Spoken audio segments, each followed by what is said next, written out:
পাথরে ঘষলে পাথর আগুন জ্বলে, অঝরে বৃষ্টি হলে শ্রাবণ বলে আমি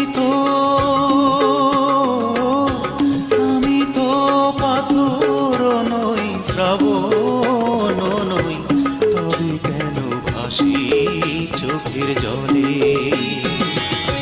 পাথরে ঘষলে পাথর আগুন